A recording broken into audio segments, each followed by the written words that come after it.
Hey gang, this is Nick Z. Welcome to Rock and Roll Tales from the Old Southwest. In the 1980s, while playing in Mary's Danish and the Leonards, I was fortunate to be part of the burgeoning alternative music scene in Los Angeles. Some band contemporaries became members of the Rock and Roll Hall of Fame. So saddle up and let's get going. This week, my high school friend said that he and his family were going to see Primus in Pittsburgh. In the spirit of rock and roll, I reached out to my Virgin Records friend Leanne about Primus. That soon led me down a road full of music memories going back to 1987. In 95, I remember watching Primus's Winona's Big Brown Beaver video. This video was unlike anything I'd ever seen up to that time. The guys were dressed up like toy store cowboys in vibrant reds and blues, like John Wayne's scarf and Hondo, and very expressive cartoon-like faces.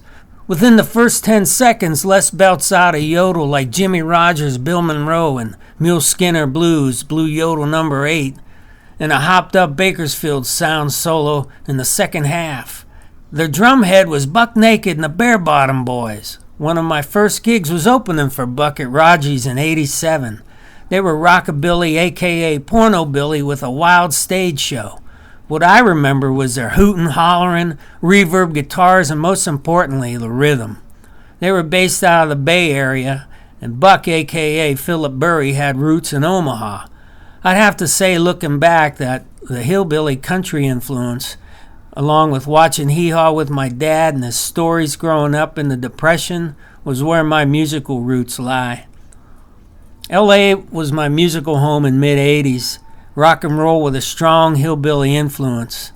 That influence was the old country circuit that went from San Francisco to Fresno, Bakersfield, Oildale, North Hollywood, and down to San Diego. While talking about Primus, I remember another co-worker, Tess. She was from Bakersfield and learned how to yodel from her parents, and from time to time we'd get to hear authentic yodeling. One time, several of us at Virgin went to Bakersfield to see Buck Owens. Buck Naked passed away at a young age. He and Primus were close friends, and I could see that country influence in Primus. It's one that runs up and down the California coast. The influence was unstoppable. It was in the dirt, in the buildings on Lancashire Boulevard, in the air, and vibrating along the old railroad tracks. Regarding the Winona video, I always thought it was cool of them to remember their buddies Buck Naked and the Bare Bottom Boys.